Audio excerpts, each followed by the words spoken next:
What's up, YouTube? Antithesis here again to shake my fist at the internet.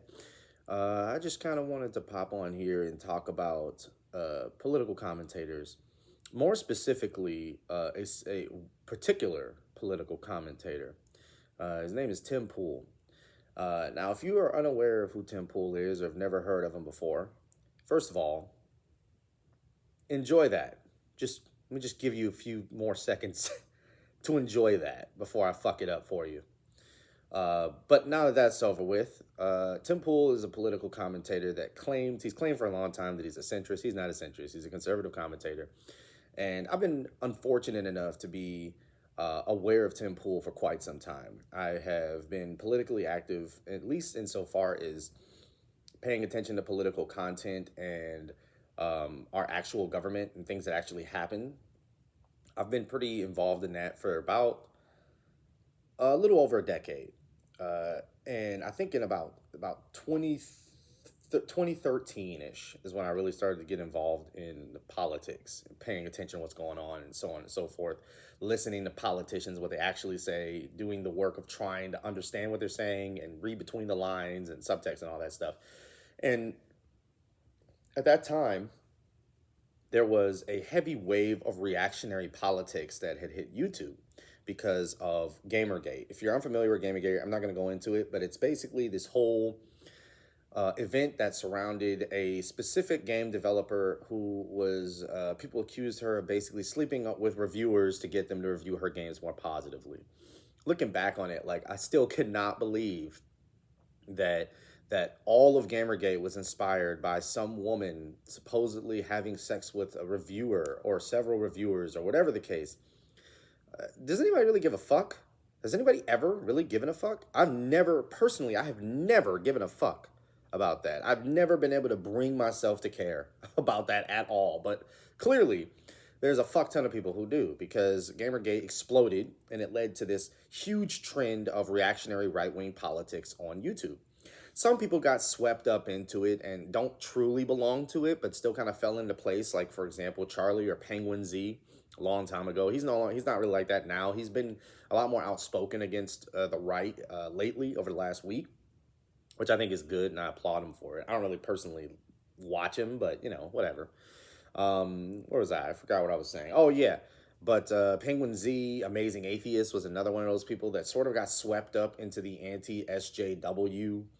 That's what they called it when the reactionary right on YouTube at the time. They called themselves anti-SJWs, anti-social justice warriors, which was basically a precursor term to woke. Before they started calling everything they didn't like woke, they started saying, oh, this is woke, that's woke, trans people are woke, black people in movies are woke, all that shit.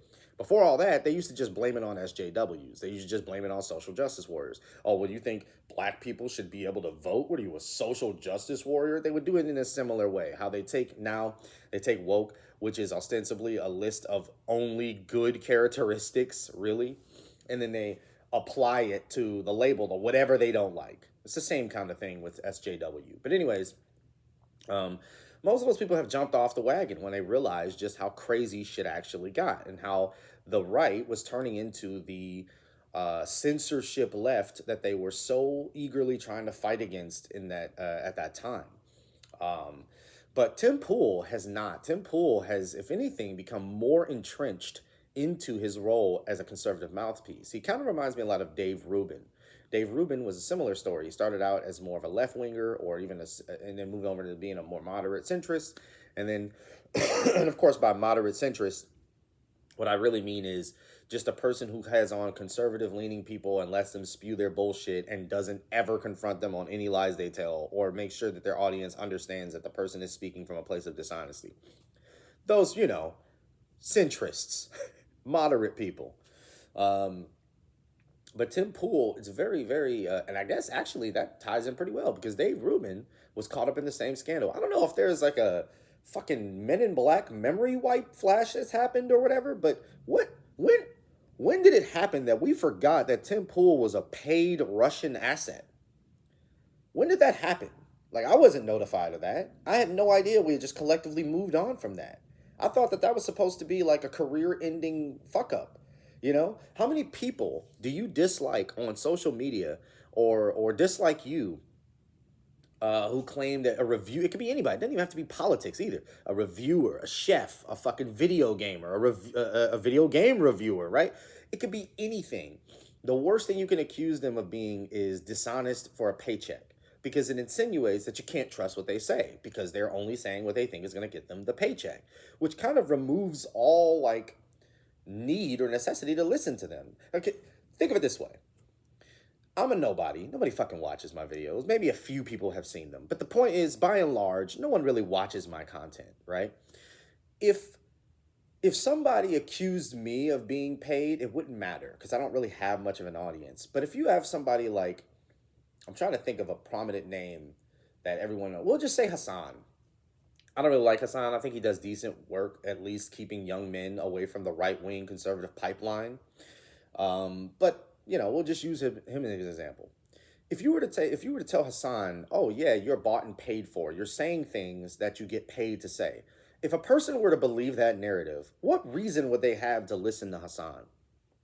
If you're watching him and listening to him for his commentary, his thoughts, and his opinions and his takes on things, and then you think that his takes or opinions or thoughts are compromised by a paycheck that someone else is sending him, well, what's the point in listening to him anymore? Why would you even fucking bother? And I'm in the same spot with Tim Pool. So I know I got this in a little bit of a different setup, but I really just kind of wanted to make this video because it was just kind of on my mind and I wanted to talk about this. So I didn't really take the time to set up and everything. I just turned it on and started recording. But the point that I'm trying to make is, when did it become that wasn't a death sentence for your career? Why are people still watching Tim Pool? Why are people taking him seriously? Why are people listening to anything he has to say? Well, I saw Brian Shapiro, excuse me, not Ben Shapiro, different person. Brian Shapiro, who's not conservative, I'm sorry, he's a commentator on YouTube, at least that's where I found him, of the channel, who runs the channel Pushing the Limit. He's a left-leaning commentator. He's a lot more centrist than I am. He's more of a Biden or Kamala Harris Democrat, whereas I'm more of a, I like Bernie Sanders. He's not far enough left as I would like, but if I had to pick a politician that I like, to be Bernie Sanders, AOC, and Zohran Mamdani. Yeah, I know, sue me. They're all like very obvious picks for somebody who has left-leaning politics. But what are you going to do? It's not like we got choices. But anyways, I saw Brian Shapiro on I almost said Tim Dillon, on Tim Pool's show, and I'm just sitting there the entire time Brian Shapiro was talking. There was a particular talking point where Brian Shapiro brings up that Trump was convicted of 34 felonies. And Tim Pool basically makes the point, well, what are the charges? If you can't name them, then I guess they don't count. I don't even know what the fuck the point he was trying to make. It kind of sounded like he was saying if you can't name them, then they don't count. But he never outright said if you can't name them, then they don't count. Because I think he realizes how fucking retarded that would have sounded. Not that it makes a difference anyway. His audience is full of a bunch of fucking retards. Which, by the way, I'm sorry. If you watch Tim Pool and you take it seriously and you genuinely watch him for his opinions and his commentary, you're a fucking retard. I don't know what to tell you. You are retarded. You are legitimately beneath the threshold necessary for political consideration. There is literally no reason to pay attention to you at all, or try to earn your vote, or try to change your mind, or try to appeal to you in any meaningful way, because you are a sheep. It doesn't matter what someone says to you. Literally does not matter. Trump has been in office for almost a year, and he's just been absolutely wreaking fucking havoc. ICE agents fucking kidnapping people in masks, sending $40 billion to Argentina for literally no reason, fucking over our farm and agricultural markets again for literally no reason, partially because of the